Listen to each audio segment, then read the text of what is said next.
Somebody shout, I believe in miracles. Ladies and gentlemen, Christianity is a miracle. The birth of Jesus is a miracle. The resurrection of Jesus is a miracle. The forgiveness of sins is a miracle. To be born again is a miracle. So everything about Christianity is a miracle. The rapture of the church will be a miracle, because mortality shall put on immortality. I feel like I'm preaching good this morning. The totality of the Christian faith is enshrined in miracles. Bonjour tout le monde, merci d'être là pour un nouvel épisode de notre partie 7 sur la récolte des guérisons et des miracles. Si vous n'avez pas suivi les autres épisodes, je vous prie d'aller les suivre. Si vous n'avez pas suivi les autres parties également, je vous prie d'aller les suivre, parce que c'est vraiment une suite d'informations comme je le dis. Merci aussi de souscrire si c'est la première fois que vous venez sur cette chaîne. Merci de partager autant que vous pouvez avec toutes les personnes que vous connaissez. Des personnes, qu'elles soient malades ou pas. Parce que ces enseignements-ci, on ne peut pas se dire qu'on en a suivi assez. Il faut qu'on en suive tout le temps et qu'on soit tout le temps dans ce mode-là, dans cet environnement-là de miracles et de guérison. Merci. Et voilà la suite. Donc, comme on le disait, quand on se regroupe comme ça, la puissance de Dieu est disponible. Des fois, on chante juste, on ne croit même pas en ça. Des fois, on chante juste, on ne croit même pas en ça. On chante des chants qui parlent de ce que Dieu est en train de faire au milieu de nous, au travers de nous. Mais on n'y croit même pas. Pourquoi? Parce qu'on se dit, c'est juste, on pense juste que c'est une chanson. Il y a une chanson qui dit quand nous nous regroupons, nous glorifions ton nom, sachant bien que quand notre cœur commence à adorer, tu seras béni parce que je suis venu. Tu seras béni parce que je suis venu. Donc, je t'ai dit dans ma chanson que tu seras béni parce que je suis venu.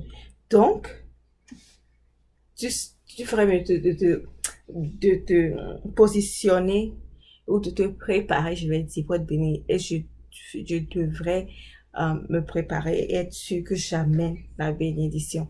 On chante des chansons qui ont vraiment des définitions profondes. On doit prendre ça au sérieux. Parce que chaque opportunité qu'on a pour communier avec les frères, que ce soit individuellement ou avec les frères, c'est une opportunité pour rendre disponible la puissance de Dieu. Alléluia.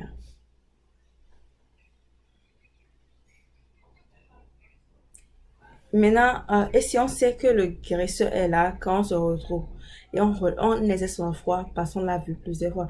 Quand on vient ensemble, on se retrouve, la puissance de Dieu est disponible. Quand la parole de Dieu est enseignée, quel que soit le format dans lequel la parole de Dieu est enseignée, la puissance de Dieu est disponible. Là où la parole de Dieu est enseignée, quand la parole de Dieu est enseignée, quel que soit le format dans lequel la parole de Dieu est enseignée, la puissance de Dieu est disponible.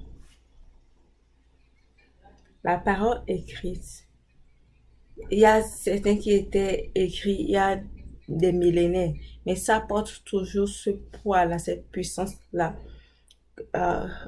qu'au moment où la personne qui parlait disait ça. Donc, tu n'as pas besoin d'être présent là où c'est en train d'enseigner. Ce qu'on est en train d'enseigner maintenant, les gens vont écouter ça peut-être dans 20 ans, dans 30 ans. Et en ce moment, cette puissance qui est disponible aujourd'hui sera encore disponible parce que c'est une semence incorruptible. Ça n'expire pas. C'est éternel. C'est une vérité éternelle. Ça apporte une puissance éternelle. C'est éternellement capable.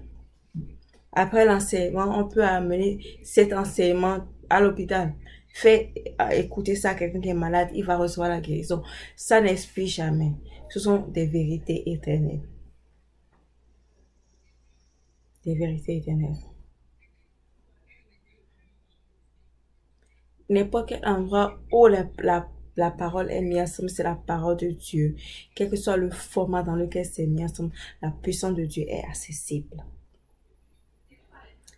Et des fois, la plupart du temps, on voit plus ça dans les rencontres spéciales. Pourquoi on voit ça plus dans la rencontre spéciale? Parce que quand on annonce une rencontre spéciale, on ajuste notre cerveau pour espérer. Donc, il ne faut pas attendre pour un service spécial. Chaque fois qu'on veut se rencontrer, on doit espérer on doit avoir cet espoir-là de recevoir. Et chaque rencontre doit être vraiment une rencontre spéciale finalement. Il y a des gens, leur cerveau, quand ils entendent un annoncement, ils voient les préparations et c'est là qu'ils mettent le cerveau en place. Mais là, on enseigne pour que chaque fois tu puisses espérer que la puissance de Dieu se meut quand on se regroupe. Quelqu'un lui a dit, pourquoi les gens dans les villages, quand tu amènes l'évangile dans les villages, tu vois des miracles?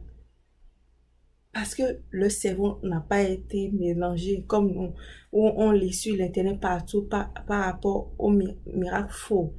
Ou des pasteurs qui arrangent les miracles, on voit sur Facebook, ils n'ont pas lu tout ça.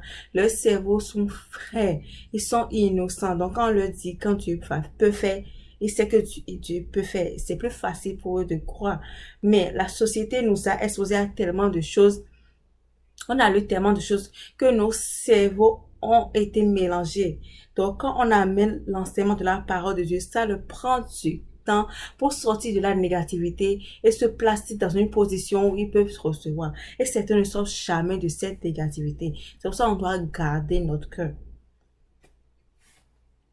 Les gens qui sont moins éduqués reçoivent plus de miracles parce qu'ils ne connaissent rien. C'est toi qui leur amènes grammaire, c'est toi qui leur amènes analyse. Ils ne savent pas que ça existe. Ils croient juste que quand tu dis Dieu guérit, il va guérir. S'il est Dieu, il va être capable de guérir, non? Donc je suis prêt à recevoir, c'est tout. Je n'ai pas peur. Tu as dit Dieu. S'il est Dieu, allons-y, non?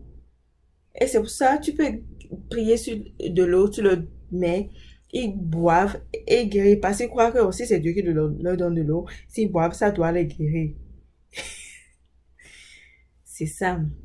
Et ça, des fois, tu pries sur les handkerchiefs, les papiers, mouchoirs ou les torchons. Les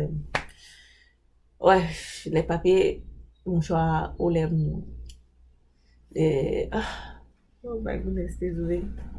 Les tissus, petits tissus qu'on garde en main là. Des fois, on prie dessus, on les envoie. Et ils utilisent ça, ils sont guéris. Parce que si ça vient de Dieu, je vais guérir. Ils ne réfléchissent pas longtemps, ouais. Ils ne sont pas compliqués comme nous. Et voilà, mes amis, c'est la fin de cet épisode. On se retrouve à l'épisode prochain pour la suite de cette partie. Et n'oubliez pas, suivez ça jusqu'à la fin. Partagez, souscrivez. Merci, que Dieu vous bénisse.